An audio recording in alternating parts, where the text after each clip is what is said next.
मैं स्टार्ट करूं सर? हाँ, एक आत्मबंधन मास्टर्स ध्यान सागर के सामूहिक ध्यान सत्र में आप सभी का स्वागत है। अ, जैसा कि हम कल भी शिल्पा मैम से सुने थे एडॉप्शन के ऊपर, और काफी अच्छा मैम ने बताया सब कुछ।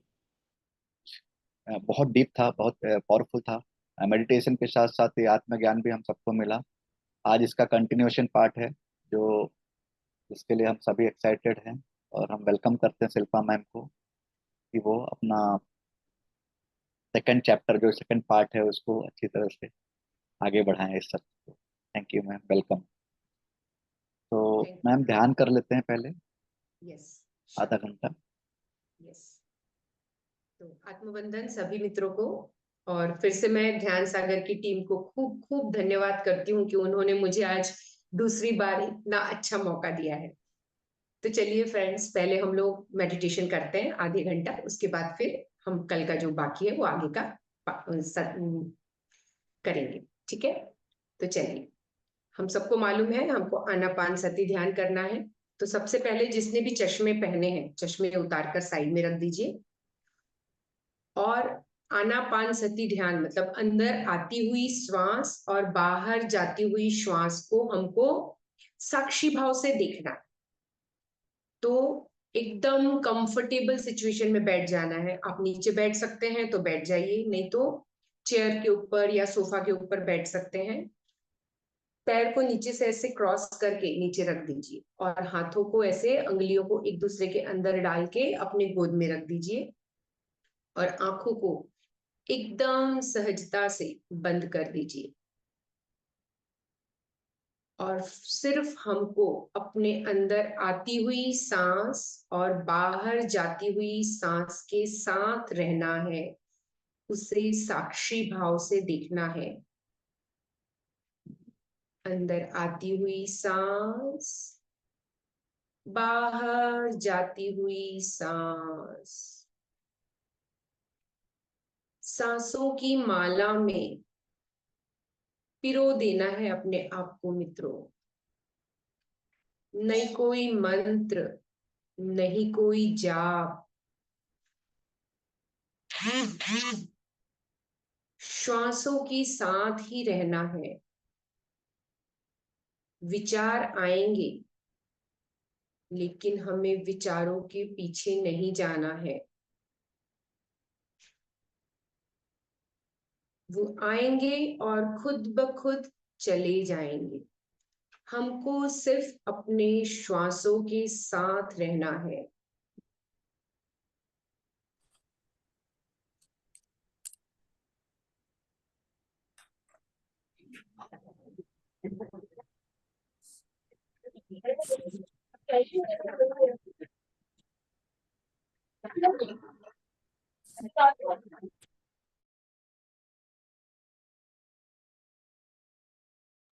मैम आप अनम्यूट कर लीजिए।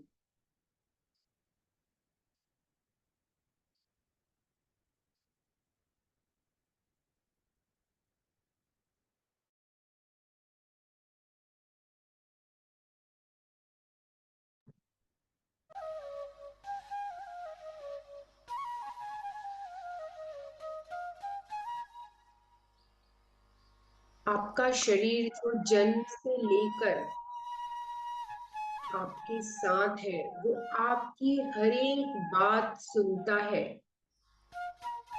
तो अपने शरीर के एक एक सेल को कहिए रिलैक्स, एक एक ऑर्गन्स को कहिए रिलैक्स।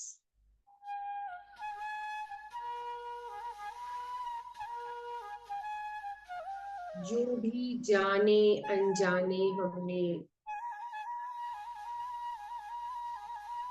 नेगेटिविटी को पकड़ के रखा है, सबको आज छोड़ दीजिए। एकदम रिलैक्स हो जाइए।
पैर के नाखून से लेकर सर के बाल तक आप पूरी तरह से रिलैक्स हो गए हैं। आपका शरीर एकदम हल्का हो गया है।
खुद से कहिए, I am a peaceful soul.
I am a powerful soul.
I am always happy and healthy.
love myself unconditionally.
I respect myself.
मैं जैसी भी हूँ बहुत अच्छी हूँ, बहुत अच्छा हूँ। अपने आप को स्वीकार करती हूँ, स्वीकार करता हूँ।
मेरे जीवन में जो हो रहा है अच्छा ही हो रहा है और अच्छे के लिए ही हो रहा है।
मेरे जीवन में सब कुछ बहुत अच्छा है।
Thank you, God, for everything.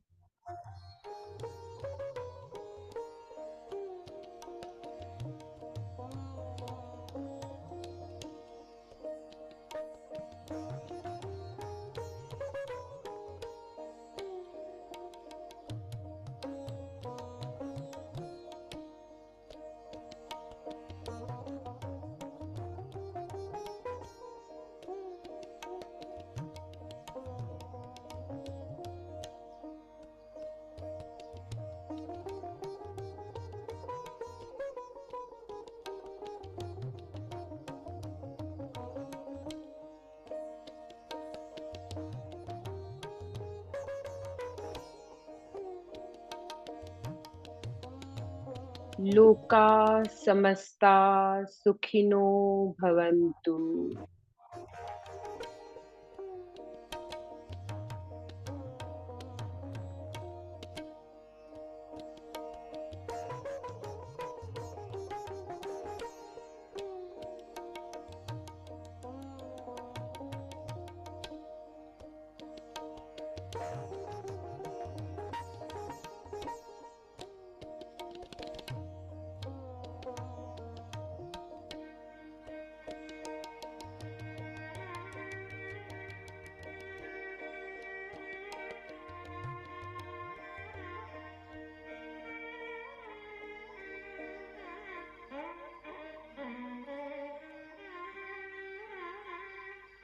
मैं दिव्य हूँ।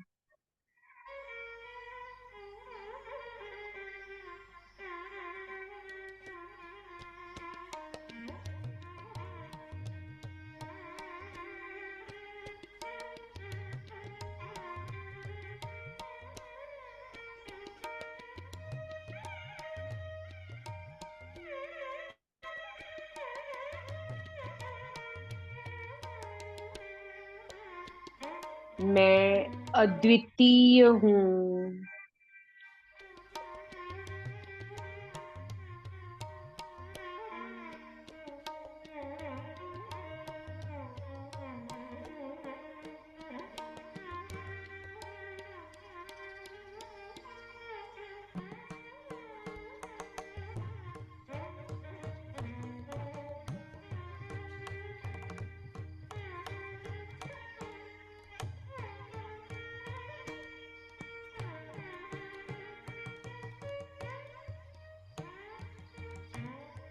मैं असीमित हूँ।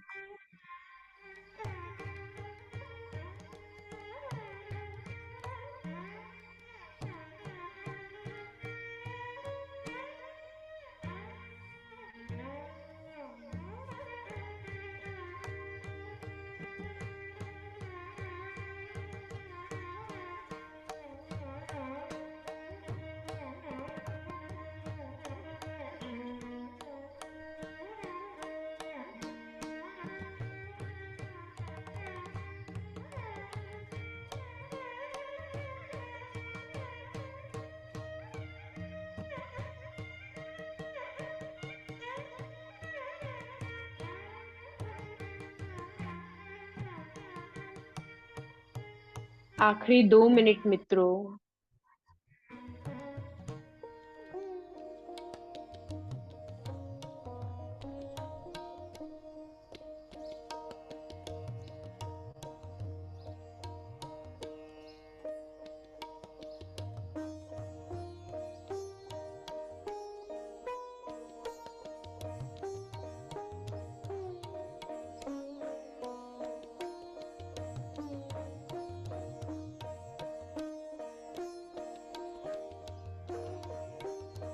ब्रह्मर्षि पितामह पत्री जी, महाअवतार बाबा जी, सभी डिवाइन मास्टर्स को खूब खूब कोटि कोटि वंदन करेंगे।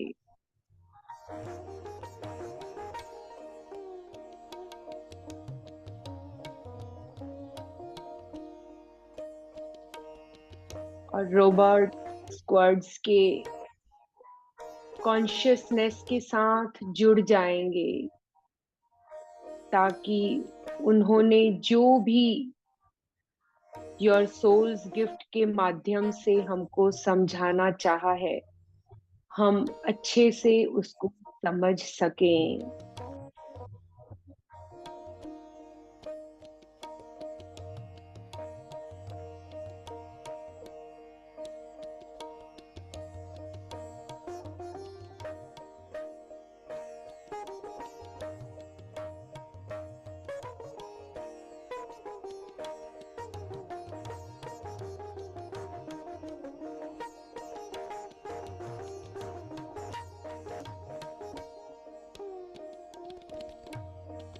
धीरे धीरे फिजिकल वर्ल्ड में वापस आएंगे मित्रों।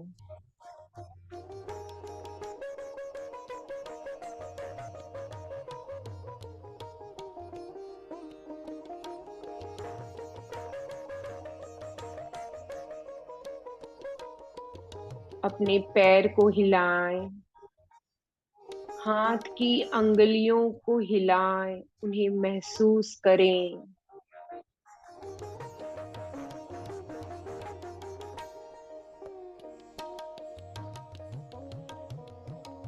अपने दोनों हाथों को अपनी आंखों के सामने रख दें।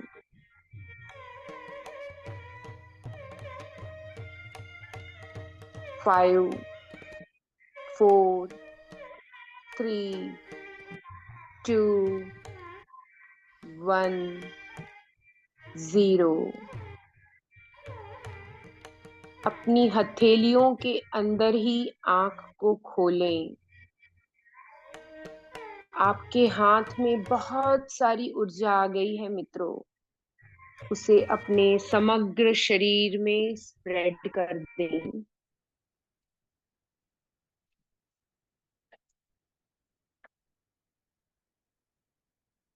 थैंक यू आप सभी का खूब खूब धन्यवाद।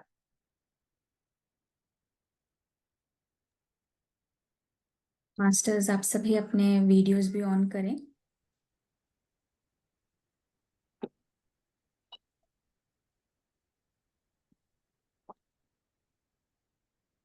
Should I start?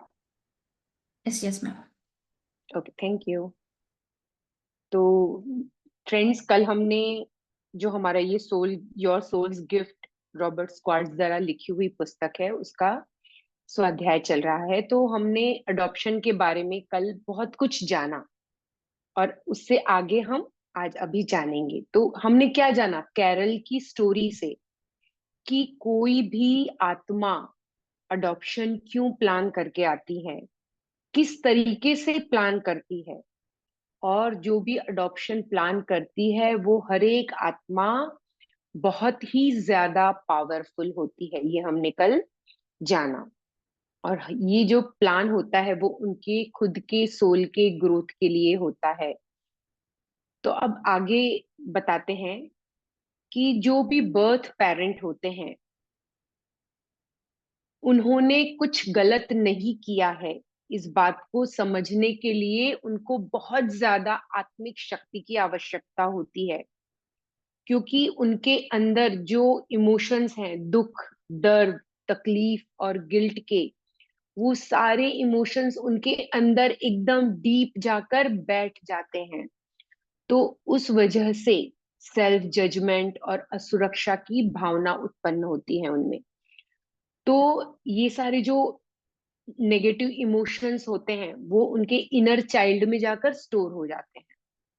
तो उसको हील करने के लिए हमको खुद ही पेरेंट्स भी बनना पड़ता है और चाइल्ड भी बनना पड़ता है। अपने अंदर जहां वो फीलिंग्स स्टोर हो गई हैं, इमोशंस स्टोर हो गए हैं, उसको खुद ही हील करना पड़ता है।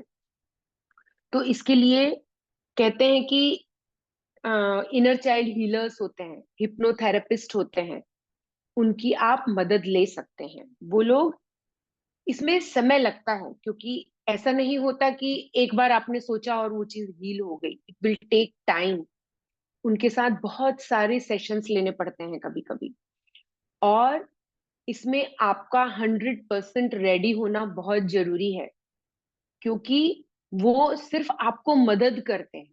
जो भी हीलर्स होते हैं वो आपको मदद करते हैं, लेकिन हीलिंग तो आपको खुद ही करनी पड़ती है। तो आप जब तक 100% इस चीज के लिए रेडी नहीं होंगे, हीलिंग पॉसिबल नहीं होती है। और ये हीलिंग के बाद उनको बहुत ज्यादा शांति का अनुभव होता है। फिर कहते हैं कि कभी कभी लास्ट लाइफ में हमने कोई अपराध किया है, किसी को तकलीफ दी है, तो सारे हमारे अंदर नेगेटिव इंप्रेशन बन के जमा हो जाते हैं।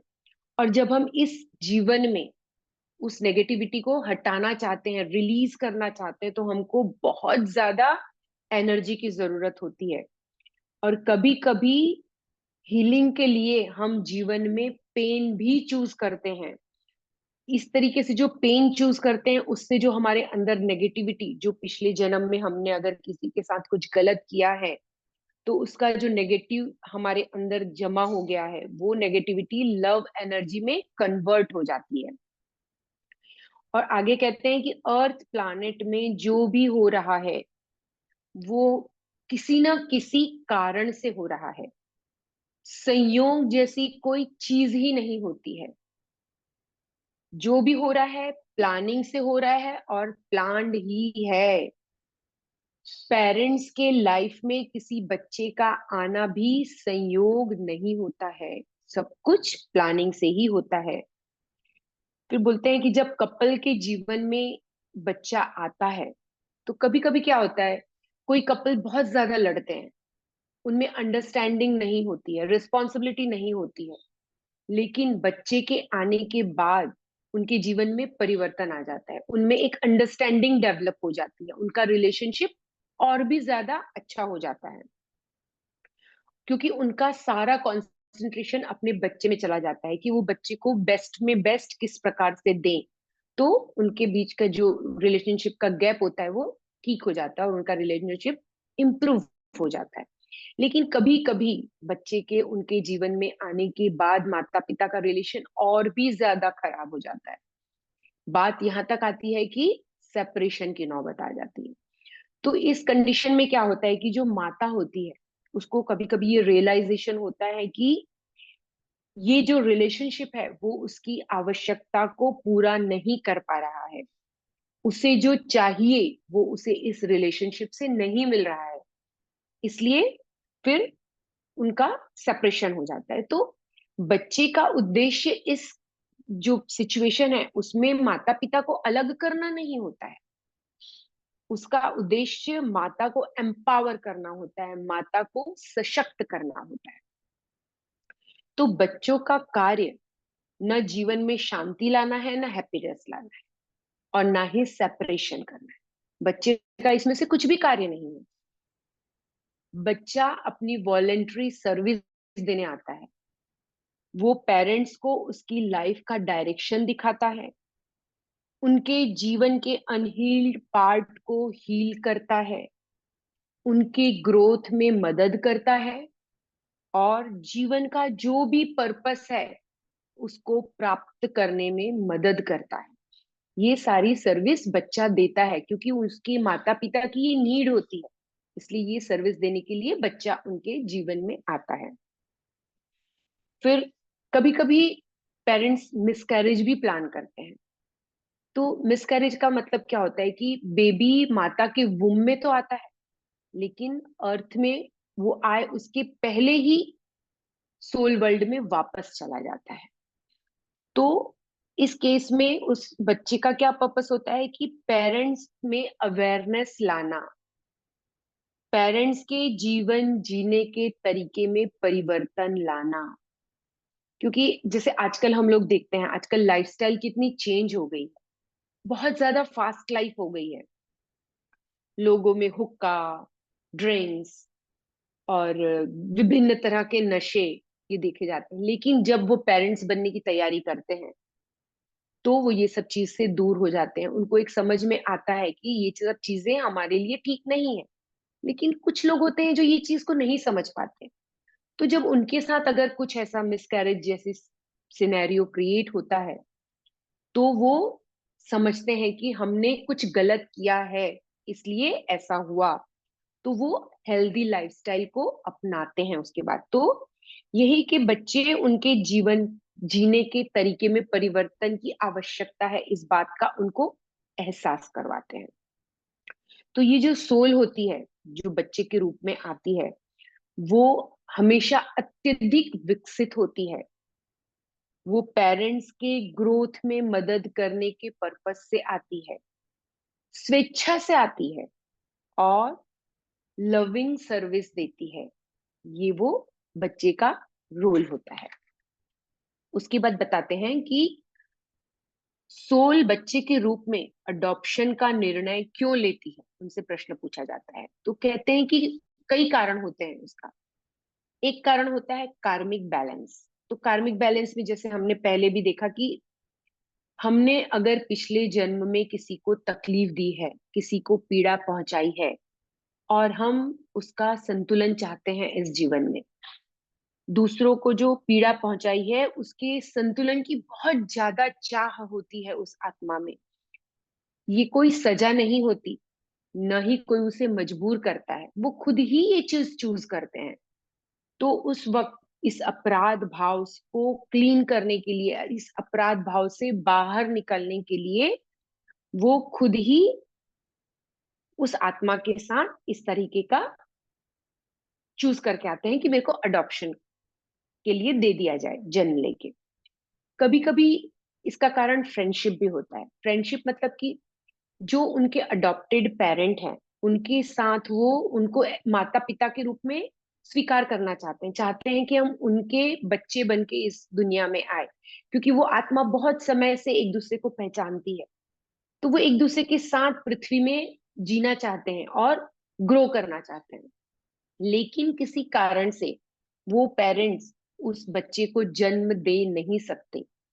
तो फिर वो बच्चे दूसरे किसी पेरेंट्स के थ्रू इस दुनिया में आते हैं और वो अडॉप्शन चूज करके आते हैं ताकि उनका अडॉप्शन हो और वो अडॉप्टेड पेरेंट जिनके साथ उनको अपना जीवन जीने की इच्छा है उनके पास जाते हैं। तो ये सब एक बहुत ही ज्यादा उन्नत आत्माएं ही ये सब डिसीजन लेती है। क्योंकि जो बर्थ पेरेंट होते हैं उनको मालूम होता है कि उनके बच्चे उनको एक्सेप्ट नहीं करेंगे, उनको प्यार नहीं करेंगे, उनको रेस्पेक्ट नहीं देंगे, फिर भी वो ये चूज करते हैं। तो जब बेबी सोल कॉन्शियस होता है तो क्या होता है कि ये सब जो प्रक्रिया है अडॉप्शन की सहज और सरल हो जाती है। ऐसा नहीं है कि जो नेगेटिव इमोशंस है वो नहीं उत्पन्न होते, होते हैं, माता पिता में भी होते हैं और बच्चे में भी होते हैं। लेकिन उसको रिलीज करके इजीली हीलिंग होना उनके लिए सहज हो जाता है अगर वो कॉन्शियस सोल होती है तो। फिर आगे कहते हैं कि दोनों ही कारणों में, चाहे किसी भी कारण से उन्होंने अडॉप्शन का निर्णय लिया हो, कार्मिक बैलेंस के लिए अथवा फ्रेंडशिप के लिए, अडॉप्शन का निर्णय साहसपूर्ण आत्मा ही लेती है। जो एक जागरूक आत्मा हो, जो एक इवॉल्व सोल हो, वो ही ये निर्णय लेती है। क्योंकि इतना ज्यादा पेन, इतना ज्यादा गिल्ट के लिए शक्तिशाली आत्मा का होना अनिवार्य है। क्योंकि कहते हैं ना मित्रों कि वक्त से ज्यादा किस्मत से पहले किसी को भी नहीं मिलता। तो ये जो आत्मा जो चैलेंज अपने ऊपर लेने के लिए सक्षम होती है, वही आत्मा इस चैलेंज को लेती है।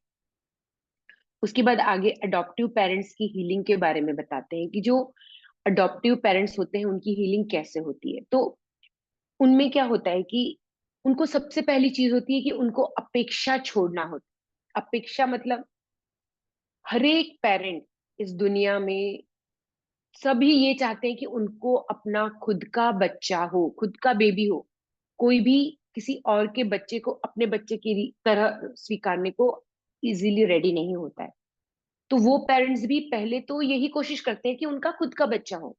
जब नहीं होता तो वो खुद से ये एक्सपेक्टेशन छोड़ते हैं, खुद से ये कंट्रोल रिलीज करते हैं, और फिर दूसरे के बेबी को वेलकम करना सीखते हैं, दूसरे के बच्चे को अपने बच्चे की तरह प्यार करना, अनकंडीशनल प्यार करना सीखते हैं। तो ये अडॉप्टिव पेरेंट्स की हीलिंग होती है। कई बार लोग साइकोलॉजिकल चैलेंज्ड बच्चे को भी चूज करते हैं। तो वो क्यों चूज करते हैं? क्योंकि देखिए, वो बच्चों से आप कुछ भी एक्सपेक्ट नहीं कर सकते, तो उनको हम अनकंडीशनल लव देना सीखते हैं उनके साथ रहकर। तो फिर आगे कहते हैं कि कभी कभी लेस इवॉल्व सोल जो होती है वो अडॉप्शन चूज कर लेती है। तो जब वो चैलेंज उसके जीवन में आता है तो वो अनुभव के दौरान जो उसके लिए नेगेटिव एक्सपीरियंस होते हैं उसको वो पकड़ के बैठ जाती है। इस वजह से नए नए कर्मा बना लेती है, और फिर उस कर्मा को नलिफाई करने के लिए उसको और भी कई जन्म लेने पड़ते हैं। तो कभी कभी ऐसा भी हो जाता है। फिर अडॉप्टिव चाइल्ड हीलिंग के बारे में बताते हैं कि बच्चे को पता होना चाहिए कि उसके पेरेंट्स ने उसे क्यों छोड़ा है, और उनका गुस्सा सही है। अगर उनको अपने बर्थ पेरेंट पर गुस्सा है तो ये गुस्सा उनका सही है, ये उन्हें पता होना चाहिए, और इसे कैसे रिलीज करना ये भी उनको समझाना चाहिए। कई बच्चे जैसे रोने लगते हैं, चिल्लाते हैं, तो उनको इस चीज के लिए अलाउ करना चाहिए। कई बार हम क्या बोलते हैं कि रोना अच्छी बात नहीं है। कई बार लड़के रोते हैं तो बोलते हैं कि लड़की है क्या जो रो रहा है। तो रोने से अंदर की जो गुस्सा होता है वो रिलीज हो जाता है। तो अगर बच्चा रोना चाहता है तो उसे रोने दे, वो चिल्लाना चाहता है उसे चिल्लाने दे। कई बार पैर पटकता है बच्चा, कई बार तकिए को मारता है, ये सब जो चीजें हैं वो उस बच्चे को उसके अंदर का दर्द रिलीज करने में मदद करती है। तो उसको ये चीज करने के लिए अलाउ करें। और कि भले वो अपने बर्थ पेरेंट से ना मिले, लेकिन बर्थ पेरेंट को लेटर लिखकर वो अपने जो फीलिंग्स है, जो वो क्या महसूस करता है उनके लिए, खुद के लिए क्या महसूस करता है, वो कुछ अगर उनसे जानना चाहता है तो उसको इस चीज के लिए अलाउ करें। जब वो ये सब चीज को रिलीज कर लेगा तो वो बहुत ही ज्यादा अच्छा महसूस करता है। क्योंकि मित्रों, गुस्सा एक एनर्जी है, और जिसे न क्रिएट किया जा सकता है न डिस्ट्रॉय किया जा सकता है। उसको खाली हम रिलीज कर सकते हैं या फिर कन्वर्ट कर सकते हैं। तो जब गुस्से को हम इग्नोर करते हैं तो वो और ज्यादा बढ़ता है। गुस्से को जो हम दबाते हैं तो वो नुकसानदायक रूप से बाहर आता है। कैसे कि कभी कभी बच्चे में बिहेवियरल चेंजेस देखे जाते हैं, कभी कभी ऑब्सेसिव थिंकिंग देखी जाती है, कभी कभी किसी एडिक्शन के शिकार हो जाते हैं, वो लोग नशीली चीजों का सेवन करने लगते हैं, इस तरीके से वो लोग रिएक्ट करते हैं। तो उन्हें अपने गुस्से को रिलीज करना सिखाना चाहिए। उससे उनको मानसिक शांति मिलती है और क्षमा भाव उनके अंदर विकसित होता है। धीरे धीरे कंपैशन, अंडरस्टैंडिंग की भावना उनमें उत्पन्न होती है, और जितने भी गिल्ट, शेम, डर, आइसोलेशन की जो भी फीलिंग है उनके अंदर, वो सब कुछ रिलीज हो जाता है। तो राइटर कहते हैं कि प्रेम और कंपैशन हर दर्द की दवा है। फिर बर्थ पेरेंट में जो गिल्ट की भावना होती है बहुत ज्यादा स्ट्रांग होती है, क्योंकि ह्यूमन की आदत होती है कि वो हमेशा दूसरे पर ब्लेम करता है। तो ये बर्थ पेरेंट भी वही करते हैं, वो हमेशा कारण दूसरों को ढूंढते हैं, खुद को नहीं सोचते कि मैंने क्यों किया, ये क्या किया। वो हमेशा ये सोचेंगे, जैसे कैरल के केस में क्या होगा, उसकी मम्मी जैन ये सोचेगी कि अगर उसके बॉयफ्रेंड ने स्वीकार कर लिया होता तो उसको अडॉप्शन की नौबत नहीं आती, उसको इतना पेन नहीं सहन करना पड़ता, मेंटल इमोशनल टॉर्चर से सहन नहीं गुजरना पड़ता उसको। या फिर उस वक्त शायद अबॉर्शन लीगल होता तो भी शायद ये चीज नहीं होती उसके साथ। तो हम हमेशा कारण बाहर ढूंढते हैं, लेकिन उन्हें ये समझना जरूरी है कि ये जो निर्णय है उनका खुद का है, उन्होंने खुद ही ये निर्णय लिया है, ये उनकी खुद की चॉइस थी, ये जवाबदारी भी उनकी थी, इसलिए वो खुद ही रिस्पॉन्सिबल है। जीवन में हमेशा सब कुछ अच्छा होना जरूरी नहीं है, चैलेंज से ही हम सीखते हैं और हमारी आत्मा का विकास होता है। और हर एक अनुभव, जो भी हम पृथ्वी पर आने के बाद जो भी हम अनुभव करते हैं, हर एक अनुभव का कुछ स्पिरिचुअल मीनिंग होता है, तो उसे भी समझना जरूरी है। और खुद को माफ करना तो सीखना कंपलसरी है हर एक व्यक्ति के लिए, हर एक आत्मा के लिए। फिर कैरल की कुछ और पास्ट लाइफ के बारे में बताते हैं। तो कहते हैं कि जो कैरल के पिता थे पियरे, वो इस जन्म उस जो पिछले जन्म में भी कैरल के पिता थे, और जो कैरल की माता थी जैन, वो उस जन्म में कैरल की बेटी थी। तो कैरल के पिता जो थे वो विदुर थे, उनकी वाइफ नहीं थी। तो जब कैरल की शादी होती है तो वो पियरे उसी के साथ रहने चले जाते हैं, उसके और उसके हस्बैंड के साथ। लेकिन वो उससे बहुत ज्यादा एक्सपेक्टेशन रखते हैं, बहुत ज्यादा अटेंशन मांगते हैं, जो कैरल उसको नहीं दे पाती उनको। तो फिर कैरल के पिता पियरे उसकी बुराइयां करना चालू कर देते हैं, उसको परेशान करना चालू कर देते हैं। तो कैरल बहुत ज्यादा परेशान हो जाती है, और एक बार वो और उसका हस्बैंड उनको कह देते हैं कि आप हमारे घर से चले जाइए। फिर जब वो डेथ बेड पर होते हैं तब कैरल उनसे मिलने जाती है। तब वो कैरल को कहते हैं कि मैं जब तुम्हारे साथ रहता था वो मेरे जीवन के बेहतरीन दिन थे, तुमने मुझे हमेशा बहुत प्यार दिया, मैंने तुम में बहुत ही ज्यादा प्यार और प्योरिटी देखी।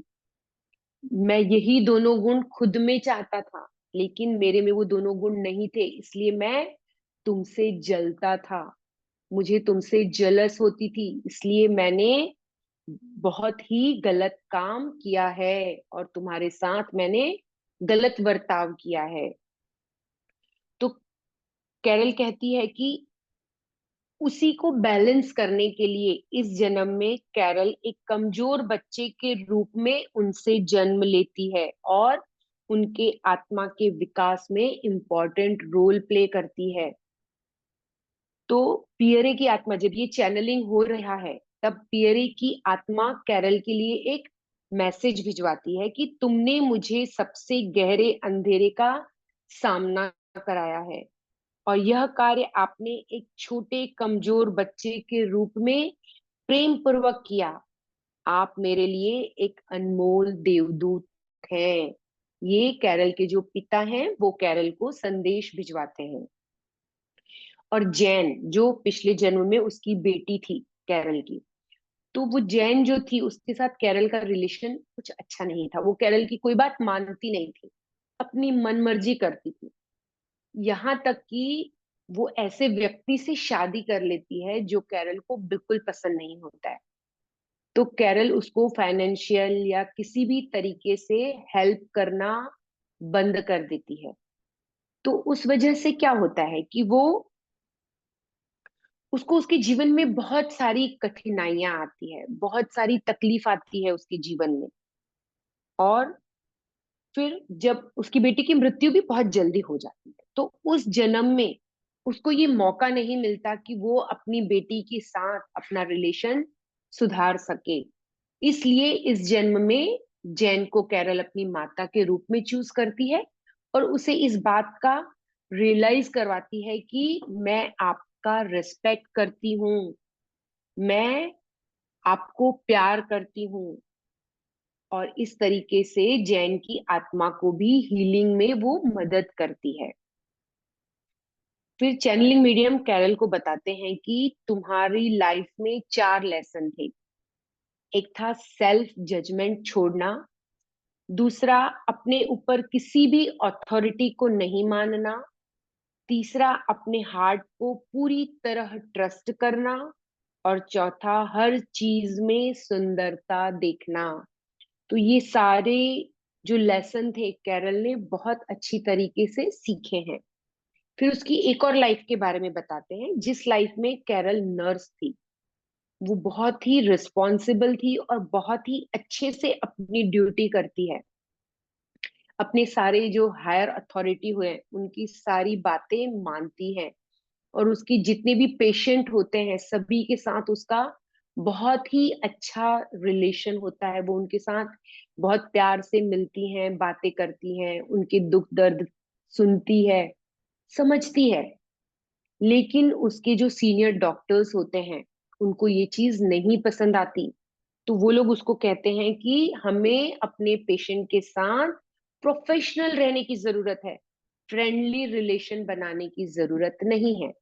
तो पहले तो कैरल उनकी बात खाली सुनती है, मानती नहीं। लेकिन फिर उसको डॉक्टर्स सीरियसली कहते हैं कि अगर तुम अपना ये रवैया नहीं छोड़ोगी तो तुमको यहाँ से मतलब जॉब से छोड़ना पड़ेगा, जॉब से हम निकाल देंगे। तो फिर कैरल के पास कोई चॉइस नहीं रहती है और वो अपने सीनियर्स की बात मानती है। लेकिन बाद में कुछ समय पश्चात उसको इस बात का दुख होता है कि उसने अपने हार्ट की क्यों नहीं सुनी, क्यों अपने सीनियर्स की बात मानी। तो आगे कहते हैं कि जब ब्रेन इंजरी हुई थी कैरल को, ये उसका लाइफ का प्लान था, ये उसकी टीचिंग थी। तो उस समय वो स्वयं को अनकंडीशनल एक्सेप्ट करना सीखती है, अपने कंपैशन और काइंडनेस से पहले खुद हील होती है और फिर लोगों को भी हील करती है। तो हमें ये हमेशा याद रखना चाहिए कि हम लिमिटलेस हैं, हम असीमित हैं। कोई भी लिमिटेशन या जीवन में अगर कोई अप्रिय घटना बन जाती है तो वो हमको रोक नहीं सकती, वो हमको सीमित नहीं कर सकती है। जैसे केरल के लाइफ में उसका एक्सीडेंट हुआ, उसको ब्रेन इंजरी हुई, तो क्या वो रुक गई? क्या उसने ऐसा सोचा कि मेरे मेरे को हेड इंजरी हो गई है, मेरे ब्रेन गड़बड़ हो गया है ब्रेन में, तो अब मैं आगे लाइफ में कुछ नहीं कर पाऊंगी, वैसे ही रहूंगी? नहीं। उसकी ब्रेन इंजरी के बाद उसके जीवन का एक नया चैप्टर खुला। उसने खुद पर काम किया और अपने आप को ग्रो कर पाई। तो कहते हैं ना कि जब जीवन में एक दरवाजा बंद होता है तो दूसरे बहुत से दरवाजे खुल जाते हैं। लेकिन हम जो दरवाजा बंद हो गया है उसके ही सामने देखते रहेंगे कि भाई ये दरवाजा बंद हो गया, अब मैं क्या करूं, मेरे को तो यहीं से जाना था। तो मित्रों, हमको उस वक्त दूसरी चीजें जो हमारे पक्ष में है उसको देखना होगा। हम आज यूट्यूब में इतने सारे देखते हैं, कितने वीडियोस हैं कि लोगों का हाथ कट जाता है, पैर कट जाता है, तो भी लोग आत्मसम्मान के साथ, कॉन्फिडेंस के साथ जीवन जीते हैं। हाथ के नहीं होने के बावजूद पैर से पेंटिंग करते हैं और उससे पैसा कमाते हैं, अर्न करते हैं, अपने जीवन को इंडिपेंडेंटली जीते हैं। हम बहुत सारे ऐसे एग्जाम्पल्स देखते हैं।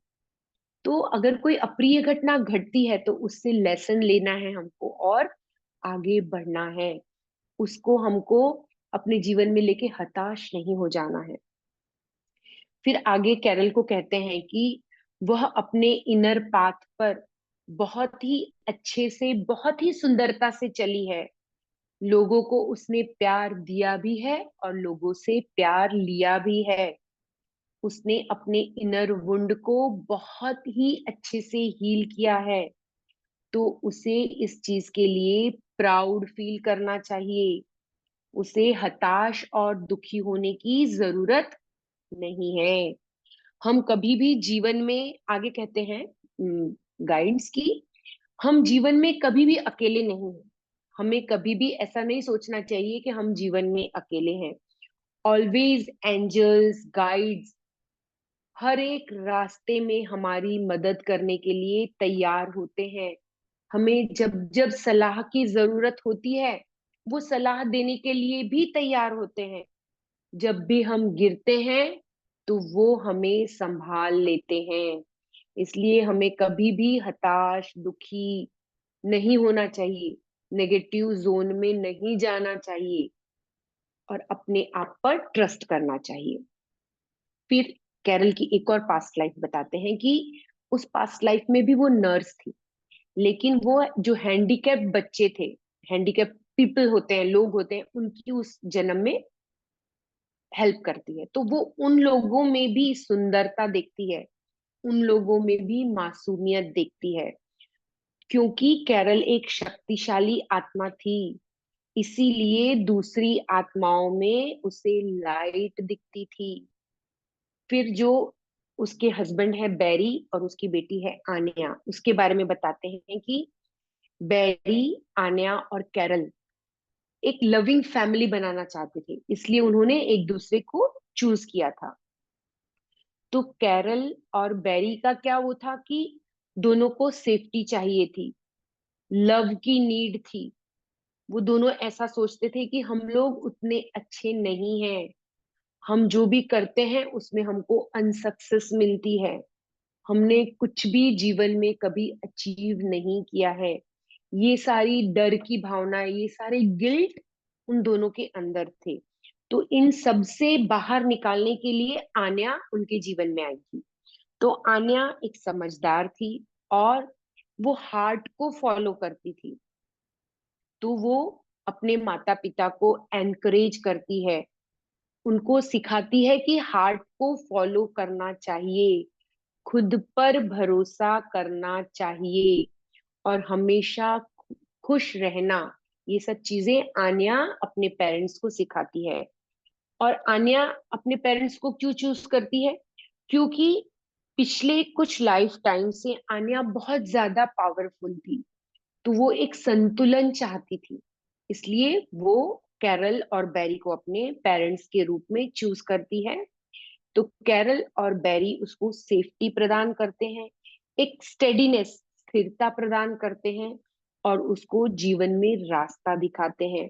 इस तरीके से दोनों, कैरल, बैरी और आन्या, ये दोनों ही एक दूसरे को हेल्प करते हैं, एक दूसरे को ग्रोथ होने में मदद करते हैं। फिर पूछा जाता है ह्यूमन कॉन्शियसनेस के ग्रोथ में, ह्यूमन कॉन्शियसनेस के ग्रोथ में अडॉप्शन का क्या रोल है। तो उसके लिए बताते हैं कि जब अडॉप्शन होता है तो कई तरह के प्रश्न उत्पन्न होते हैं बच्चे के मन में। सबसे पहला प्रश्न होता है उनकी आइडेंटिटी का, कि मैं कौन हूं, मेरे जो बायोलॉजिकल पेरेंट्स हैं उनका मेरी आइडेंटिटी पर क्या प्रभाव पड़ता है, जो मेरे अडॉप्टिव पेरेंट्स हैं उनका मेरी आइडेंटिटी पर क्या प्रभाव है, जो सोशल फैक्टर्स हैं उनका मेरी आइडेंटिटी पर क्या प्रभाव है, और क्या यही है या इसके ऊपर भी कोई लेयर है जो मेरी आइडेंटिटी है। जैसे हम कहते हैं ना कि हम शाश्वत हैं, ऐसा भी कुछ है। तो वो जब ये सब क्वेश्चंस उस बच्चे के दिमाग में आते हैं, वो सोचता है, तब धीरे धीरे उसको अपनी दिव्यता का एहसास होता है, उसको अपनी दिव्यता के बारे में पता चलता है, उसकी आध्यात्मिक ग्रोथ होती है। और फिर वो ये समझता है कि अर्थ की जो भी आइडेंटिटी है, कि वो लड़का है, लड़की है, डॉक्टर है, इंजीनियर है, माता है, पिता है, भाई है, बहन है, जो भी उसकी आइडेंटिटी है वो सब टेम्पररी है। उसकी परमानेंट आइडेंटिटी क्या है कि वो एक सोल है, वो शाश्वत है, वो इटर्नल है, ये वो समझ पाता है। फिर कहते हैं कि कई बार हम दूसरी कंट्री से भी बच्चे अडॉप्ट करते हैं। जब दूसरी कंट्री से बच्चे अडॉप्ट करते हैं तो क्या होता है, उनका रंग, रूप, आदतें सब कुछ अलग होता है।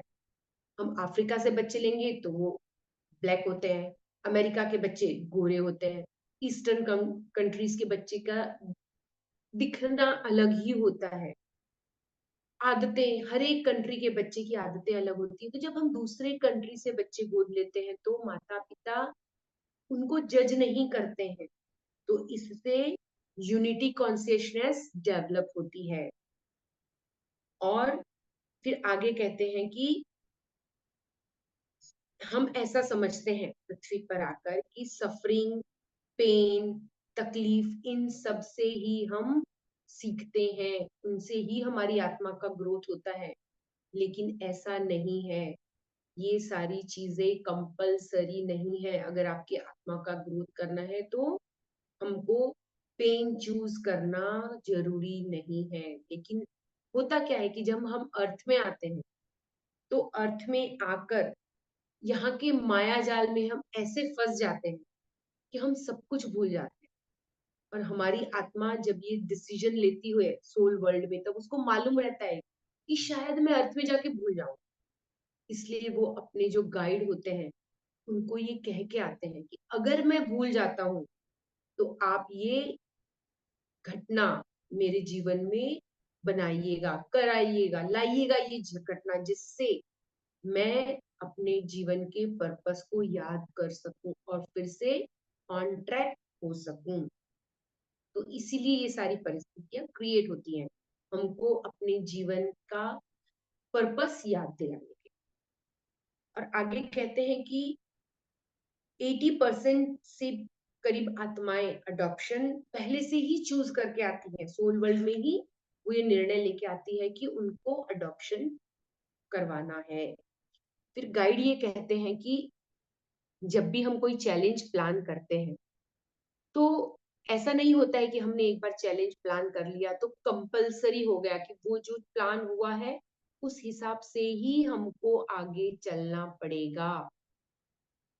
हमारे सामने ऑप्शंस हमेशा ओपन होते हैं। इसलिए अगर हम ऐसा सोचें कि हम जो भी सोल वर्ल्ड से प्लान करके आए हैं वो होने ही वाला है, तो फिर अभी हमको कुछ भी सोचने का या अब ये मेडिटेशन करके कुछ फर्क तो पड़ने वाला नहीं है, जो हमने सोचा है वही होने वाला है, तो क्यों ये सब मेहनत करें। तो ऐसा नहीं होता मित्रों। आप अपने आप पर कार्य करके, अपनी अंडरस्टैंडिंग से, अपने स्पिरिचुअल ग्रोथ से, अपनी समझदारी से अपने जीवन को बहुत इजी बना सकते हो। आप रास्ते बदल सकते हो, हमेशा आपके पास विकल्प रहता है। तो जो भी आपने चैलेंज चूज किए हैं वो फुल्ली इंट्यूटिव है।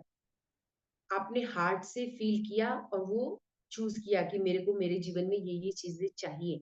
जब आप चूज करते हो तो आपको आपके गाइड्स पॉजिटिव साइड भी बताते हैं और नेगेटिव साइड भी बताते हैं कि अगर आप ये चीज चूज करोगे तो आपको ये चीजें होगी महसूस, क्या अच्छा महसूस होगा, क्या बुरा महसूस होगा, सब आपको बताया जाता है। तब आप अपने हिसाब से आपको जो बेस्ट लगता है वो आप चूज करते हैं। लेकिन अर्थ में आकर आप उसको बदल भी सकते हैं, ये आपके हाथ में होता है। जैसे अगर मैं मतलब आपका लेसन सेम रहेगा, आपका लेसन नहीं बदलेगा, लेकिन सीखने का रास्ता बदल सकता है। जैसे अगर हमको अहमदाबाद से बॉम्बे जाना है तो हम हर बार भले ट्रेन से जाते हैं, लेकिन वो एक ही चॉइस नहीं है हमारे पास। हम प्लेन से जा सकते हैं, ट्रेन से जा सकते हैं, बाय रोड जा सकते हैं। प्लेन में भी हमारे पास कितने चॉइसेस रहते हैं कि आप मॉर्निंग फ्लाइट चूज कर सकते हो, इवनिंग फ्लाइट चूज कर सकते हो, इंडिगो, विस्तारा, एयर इंडिया, कितने ऑप्शंस होते हैं, वाया वाया जा सकते हो। ट्रेन में भी मॉर्निंग ट्रेन है, बैठ के जाने वाली ट्रेन है, सोते सोते जाना है तो रात को जाओ, सुबह पहुंच जाओ। बाय रोड जाने के लिए बस से जा सकते हैं, आप कार से जा सकते हैं। हो सकता है आप आधा रास्ता बस से जाएं, उसके बाद आपको लगे नहीं अब आगे का मेरे को ट्रेन से करना है। चॉइसेस हमेशा आपके हाथ में है, आपके पास हमेशा विकल्प उपस्थित रहता है। तो हमें ही चूज करना है कि हमें आगे कैसे जाना है। तो फिर आगे बोलते हैं कि एज, जो अडॉप्शन की एज होती है और पेरेंट्स को कैसे चूज किया जाता है, तो इसके लिए भी कहते हैं कि जो आपके स्पिरिट गाइड होते हैं वो आपकी मदद करते हैं। एज का डिस्कशन होता है वहां पे, किस पेरेंट को आपको लेना है, आपके कार्मिक अकाउंट के सामने, आपके सामने बहुत सारे ऑप्शंस रखे जाते हैं। फिर आपको क्या महसूस हो रहा है, आप कौन से ऑप्शन के लिए ज्यादा एक्साइटेड हैं, आपको कौन से ऑप्शन में ज्यादा खुशी मिल रही है। और जब आप ये चूज करते हैं तो थोड़ा बहुत आपको डर भी होता है। तो खुशी, उत्साह और डर, ये तीनों का जब राइट मिक्सचर आपके अंदर उत्पन्न होता है, तब आपके गाइड को ये समझ में आ जाता है कि आप ये मार्ग चूज करना चाह रहे हैं। एज अ पेरेंट इनको ही चूज करना चाहते हैं और इस उम्र में करना चाहते हैं। वो सब आपकी जो भावनाएं आपके अंदर उत्पन्न होती है उससे आपके स्पिरिट गाइड समझ जाते हैं और उस हिसाब से इसका निर्णय होता है। फिर कहते हैं कि अडॉप्शन में दो तरह का पेन होता है। एक तो होता है कि आप अपना सोल वर्ल्ड से पृथ्वी में आ रहे हैं, तो आप ऑलरेडी अपने जो माता पिता है, परम पिता परमेश्वर है, उनसे दूर आ रहे हैं। तो उसका तो दुख हर एक आत्मा को होता है। और दूसरा, जब आप अर्थ में आते हैं उसके बाद आपका अडॉप्शन हो रहा है, तो अर्थ में आपके लिए भगवान आपके बर्थ पेरेंट्स है, उनसे भी आप अलग होते हैं। तो अडॉप्शन के केस में डबल पेन होता है और इस वजह से सफरिंग ज्यादा होती है। तो और ये चैलेंज एक स्पिरिचुअल वॉरियर ही चूज कर सकता है। तो जो कैरल थी वो एक स्पिरिचुअल वॉरियर थी, इसलिए उसने इसे चूज किया था। वो अपने आत्मा का बहुत जल्दी विकास चाहती थी। हम सभी ने मित्रों कर्म क्षेत्र में सुना ही है कि हमारे गुण होते हैं, तमोगुण, रजोगुण, सात्विक और निर्गुण। हर गुण में हर एक आत्मा 100 जन्म लेती है और उस जन्म में उस गुण में जितना भी सीखना है वो सीखती है और फिर ही उसका जन्म दूसरे गुण में होता है। तो हर एक गुण में 100 जन्म लेना कंपलसरी नहीं होता। कंपलसरी होता है उस गुण में जितना ज्ञान हमको अर्जित करना है वो अर्जित करना। तो कैरल जल्दी जल्दी वो ज्ञान अर्जित करना चाहती थी, इसलिए वो ज्यादा चैलेंजेस अपने जीवन में लेके आती है। तो वो 100 जन्म के बदले 90 जन्मों में एक गुण से दूसरे गुण में जाना चाहती थी। उसकी आत्मा का विकास वो जल्दी चाहती थी। तो फिर आगे कहते हैं कि जब हम पृथ्वी पर हैं और हमारा स्पिरिचुअल ग्रोथ नहीं हुआ है, हम स्पिरिचुअली नॉलेज नहीं रखते हैं, तो हम क्या समझते हैं उस बच्चे के बारे में। हम उस बच्चे को जिसका अडॉप्शन हुआ है उसके बारे में हम ऐसा सोचते हैं कि वो बच्चा कितना दुखी है कि उसके माता पिता ने उसे छोड़ दिया है, वो बच्चा बेचारा है, हम ऐसा समझते हैं। लेकिन जब हम स्पिरिचुअल पॉइंट ऑफ व्यू से देखते हैं तो हम ये समझ सकते हैं कि वो कितना करेजियस सोल है जिसने अडॉप्शन चूज किया है। वैसे ही बर्थ पेरेंट के लिए भी हम ऐसा ही सोचेंगे। हमको नॉलेज नहीं है तो हम क्या सोचेंगे कि कैसे इररिस्पॉन्सिबल है, इनमें मानवता नाम की चीज नहीं है, ये लोग अच्छे इंसान नहीं है, इसलिए इन्होंने अपने बच्चे को अडॉप्शन के लिए छोड़ दिया। लेकिन जब हमको ये स्पिरिचुअल नॉलेज मिलता है तो हम समझ सकते हैं कि वो बच्चे और अडॉप्टिव पेरेंट्स को पृथ्वी में मिलाने का काम कर रहे हैं, वो हेल्प कर रहे हैं, ये जानते हुए कि उनके बच्चे जो हैं वो उनको कभी रेस्पेक्ट नहीं देंगे, उन्हें कभी प्यार नहीं देंगे, उन्हें कभी नहीं समझेंगे। और उनके अंदर गिल्ट की और बहुत सारे नेगेटिव इमोशंस रहेंगे, तो भी वो इस चीज को चूज कर रहे हैं, तो उनकी आत्मिक शक्ति बहुत ज्यादा है, ये हम तभी समझ पाते हैं। फिर हम अडॉप्टिव पेरेंट्स के बारे में भी ऐसा ही सोचते हैं कि बेचारे, उनको खुद का बच्चा नहीं हो रहा ना, इसलिए वो लोग अडॉप्शन किया है। लेकिन हम ये नहीं समझ पाते कि अडॉप्शन के बाद वो बच्चा उनके जीवन में आकर उनको कितनी खुशी प्रदान करता है। मित्रों, हमारे ही पहचान वालों में मैंने ये चीज देखी है कि एक फैमिली है, उनके दो बेटे, दोनों की शादी एक साथ ही हुई थी, लेकिन शादी के 5-6 साल तक उनको कोई इशू नहीं, दोनों बच्चों में से किसी भी कपल को कुछ भी इशू नहीं था। सारे ट्रीटमेंट वो लोगों ने करवा ली, उनको कुछ भी नहीं हुआ फायदा। आखिर में डॉक्टर्स ने भी हाथ खड़े कर दिए कि भाई, आपको किसी भी रूप में पॉसिबल नहीं है कि आपको अपना बच्चा होगा। तो जो बड़ा कपल था, बड़े बच्चे थे उनके, उन लोगों ने निर्णय लिया कि हम लोग एक बच्चे को गोद ले लेते हैं। वो लोग बच्चे को गोद लेके आए। गोद लेके आने के 1 साल के अंदर वो लेडी को खुद का बेबी हुआ, और उसकी देवरानी को भी 1.5 साल के अंदर ही खुद का बच्चा हुआ। तो बोलिए, जब डॉक्टर्स ने भी मना कर दिया, जहां साइंस भी हार जाती, वहां ये जो शक्ति है वो काम करती। वो बच्चा कुछ डिसाइड करके आई होगी, ये दोनों सोल और ये बच्चे, तभी तो ये चीज हुई। तो इस बात का निष्कर्ष, राइटर कहते हैं कि निष्कर्ष ये निकलता है कि फिजिकल वर्ल्ड में हमें जैसा दिखता है, हकीकत में वैसा कुछ नहीं होता है। ये जो बच्चा जिसका अडॉप्शन होता है, जिसे छोड़ दिया जाता है, हम उसको कमजोर समझते हैं, लाचार समझते हैं, दुखी समझते हैं, लेकिन वो एक पावरफुल सोल है। एक साहसपूर्ण अनुभव लेने के लिए वो आया है, उसने ये जर्नी चूज की है। तो मित्रों, हम सबने अष्टावक्र की भी स्टोरी सुनी है। वो क्या बोलता है? जो है वो नहीं है, और जो नहीं है वो है। ये एक लाइन में कितनी बड़ी चीज उन्होंने कह दी है। हम क्या समझते हैं? दुख है, दर्द है, तकलीफ है।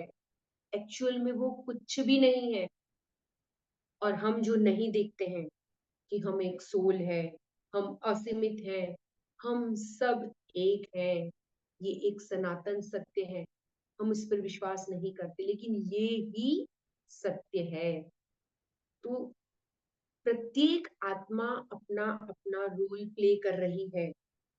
शेक्सपियर ने भी यही कहा है कि जीवन एक नाटक है, एक रंगमंच है, और सब अपना अपना बेस्ट रोल प्ले कर रहे हैं। तो हमें भी हमारी जो रिस्पॉन्सिबिलिटी है उसे बराबर पूरा करना है। बस यही हमारा उत्तरदायित्व बनता है। हमें किसी को भी जज नहीं करना है, सभी अपना कार्य कर रहे हैं। तो ये जो राइटर है रॉबर्ट स्क्वार्ट्ज, ये हमको समझाना चाह रहे हैं कि हरेक आत्मा पावरफुल है, हरेक आत्मा अपनी जर्नी पर है। हमें किसी को भी जज नहीं करना है। जो जैसा है उसे वैसा ही स्वीकार करना है। सभी को अनकंडीशनल लव देना है, सभी को अनकंडीशनली एक्सेप्ट करना है। तो मित्रों, आज हमको ये समझ में आता है कि जो अडॉप्शन की प्रोसेस है वो कैसे कैसे प्लानिंग से होती है, और हर एक आत्मा अपना पर्पस लेकर इस वर्ल्ड में आती है। तो बस हमको सभी को एक एक ही नजरों से देखना और सभी को रिस्पेक्ट। तो मैं समझती हूँ कि आप सबको मैं ये चैप्टर अच्छी तरीके से समझाने में सक्षम रही होंगी। सो खूब खूब थैंक यू, खूब खूब धन्यवाद आप सब।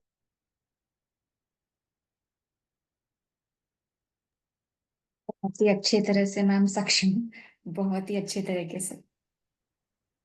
इतना आपने डिटेल में इसको एक्सप्लेन किया है ना, सच में दिल से मैं धन्यवाद करती हूँ आपका। बहुत सुंदर। Thank you so much. Yes masters, आप में से कोई कोई प्रश्न करना चाहते हैं तो आप पूछ सकते हैं, या कुछ आप शेयर करना चाहते हैं तो भी कर सकते हैं मास्टर।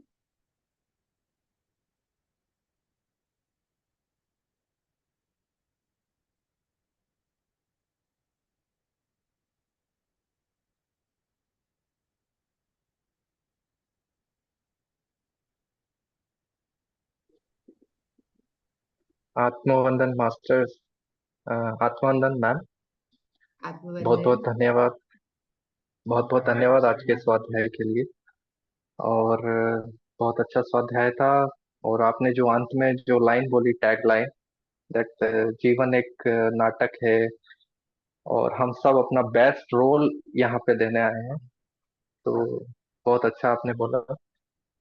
और आपने पर्पस ऑफ लाइफ के बारे में बताया एक बीच में कि पर्पस ऑफ लाइफ में हमको दुख क्यों मिलते हैं, जो हमारे पर्पस ऑफ लाइफ अचीव करने के लिए हमको दुख क्यों मिलते हैं। तो जो हमारे स्पिरिट गाइड हैं वो हमको टाइम टू टाइम बताते हैं। इस दुख से ही हमको पर्पस ऑफ लाइफ का ज्यादा कंसंट्रेशन कर पाते हैं। दुख नहीं मिलेगा तो हमको उससे भटक जाएंगे। आपने बहुत अच्छा वो चीज भी बताई। और चैलेंजेस में different different, there are lot of ways to overcome that challenge, वो भी आपने बहुत अच्छा बताया। एक्चुअली अडॉप्शन के बारे में जो आपने बताया है उसके अंदर मेरी जो जीवन संगिनी है, जो वाइफ है, उनकी माता जी का देहांत जब वो 2 साल की थी तब हो गया था। और जो पिताजी हैं वो he was not that sensible, like यानी ड्रिंकिंग करना और दूर रहना फैमिली से। तो ग्रैंड मदर के पास में ही रही थी मेरी वाइफ। तो आई नो उनके उनके लाइफ में, उन्होंने जो अपनी लाइफ में सीखा है ना, जो चैलेंजेस देखे हैं, तो ये सब चीजें एक सोल प्लान होती है। तो आप जितना एक लाइफ में सीखना चाहते हो, जो स्पिरिचुअल ग्रोथ करना चाहते हो, वो अडॉप्शन से बेटर और कोई सोल प्लान नहीं हो सकता, आपने जो बोला है। So they will get more in one life apart from other plan. तो आपने बहुत अच्छा समझाया। एक दो tagline I will keep in mind. बहुत अच्छी आपकी जो टैगलाइंस है, और काफी सरल शब्दों में एग्जाम्पल्स है। एंड धन्यवाद मैम, आपका बहुत बहुत धन्यवाद। Thank you. तो धन्यवाद आपका भी। और रियली आपके वाइफ बहुत ही पावरफुल सोल। बहुत यस। काफी ग्रैंड माँ ने जो नानी है उनकी, तो उन्होंने अडॉप्ट किया था। तो पूरी फैमिली उसके अगेंस्ट में थी। पूरी फैमिली मतलब मासी ये वो, कि क्यों इसको पाल रहे हैं, क्यों इसको ऐसा कर रहे हैं। और जब हमारी शादी, उसी समय ग्रैंड माँ की डेथ हो गई। देखिए उन्होंने तो सब प्लान यानी करके आए थे कि जब तक शी नीड्स वो रहे उनके साथ। ये सब भी हम हाँ, समझ नहीं पाते। ये आज हमने ये लेसन पढ़ा, समझा, तो हम समझ पाते हैं कि ये कितनी बड़ी प्लानिंग होती है। हम इसका नॉलेज बहुत पहले था ही नहीं जब तक हम लोग स्पिरिचुअल इसमें नहीं आए थे। सही में ये एज अ प्लान ही था सब कुछ। कि जब उन्होंने पूरा फिक्स हो गया, अब शादी आने वाली है, जब उनका देहांत हो गया, तो सब कुछ प्लान था मैम। यानी अब वो केवल वही थी उसकी लाइफ में। तो एकदम उसके जाने के बाद फिर मेरा साथ होना, वो सब कुछ प्लान था। Yes yes. इसीलिए कहते हैं ना, स्पिरिट गाइड्स, एंजल्स ऑलवेज हमारे साथ है। हमको कहीं भी सही बात है। घबराने की, डरने की जरूरत नहीं है। वी आर ऑलवेज प्रोटेक्टेड हमेशा एंड सही कहा मैम, सही कहा, हमेशा साथ में रहते हैं। लाइफ की एवरी स्टेप में मैंने ये चीज महसूस की है। और that's why we have to positive in every way. सब यस। कुछ अच्छा। Thank you. Thank you ma'am. Thank you for sharing. Thank you. Thank you. आत्मबंधन मैम। आत्मवंदन। एज यूजुअल कल के जैसा ही हुआ है, बहुत अच्छे से। आपका एक बोलने का जो वो है ना, लय बोलते हैं या टोन थैंक बोलते यू। हैं उसको, वो एकदम डीप जाता है दिमाग में। बट आज एक पता नहीं यूनिवर्स यूनिवर्सल चीज हुआ है मेरे साथ या क्या हुआ है, मुझे थोड़ा मेडिटेशन में समझना पड़ेगा। क्योंकि जो जो अफर्मेशन आप बोलती गई ना, वो अफर्मेशन मैं रोज लिखता हूँ, सेम।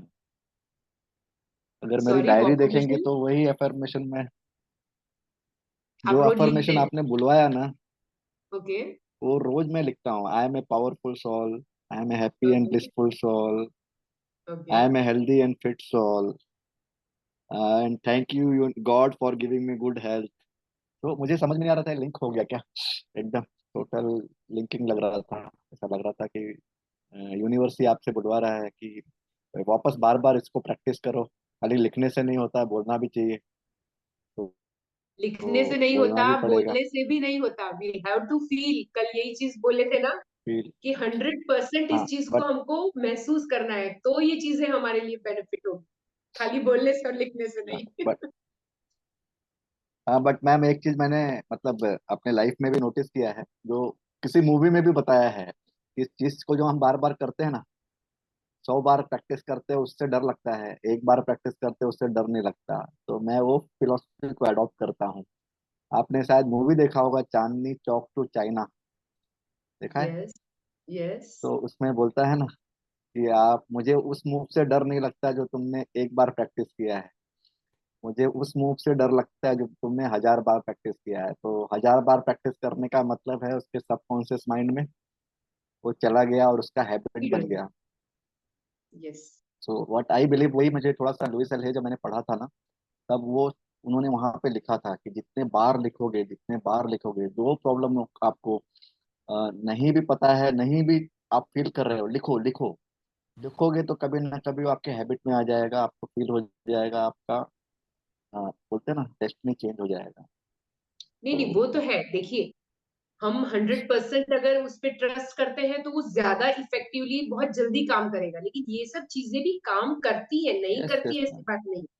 डेफिनेटली मैम, इसीलिए तो बोला ना कि जिसका पहले स्टार्टिंग होता है ना, उसको लिखने का ही मैं बोलता हूँ, लिखो। Because yes. आपको फील ही नहीं होगा, आप बोलोगे तो मैं क्या बोल रहा हूँ मुझे नहीं पता चल रहा है। मुझे भी हो रहा था, मैं पहले बोलता था तो मुझे फील ही नहीं होता था। अब लिखना चालू किया, लिखना चालू किया, एक बुक भर दिया, दूसरा बुक अभी आधा कंप्लीट हुआ, तो फील होता है। अब धीरे धीरे चीजें अच्छी हो रही, और लिखने की वजह से हो सकता है यूनिवर्स इतना आगे करके अट्रैक्ट किया चीजों को।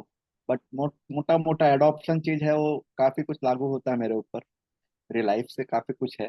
बट यस, मोर और लेस घुमा फिरा के यही होता है कि योर सोल्स गिफ्ट का जो है चैप्टर, ये एक ऐसा सीख है कि अगर अडॉप्ट कर ले तो कोई भी हर्डल्स हो लाइफ की, वो खुशी खुशी निकल जाती है। तो हंसते हुए निकलना चाहिए। हंसते हुए ये दिन निकल जाएगा, जो कल मैंने भी बोला था फिर से, तो ये दिन निकल जाएगा। तो अच्छे दिन भी आने वाले हैं, तो वो थॉट प्रोसेस पे आगे बढ़ना चाहिए, है ना ma'am? Yes. Thank you very much ma'am, thank thank you so much.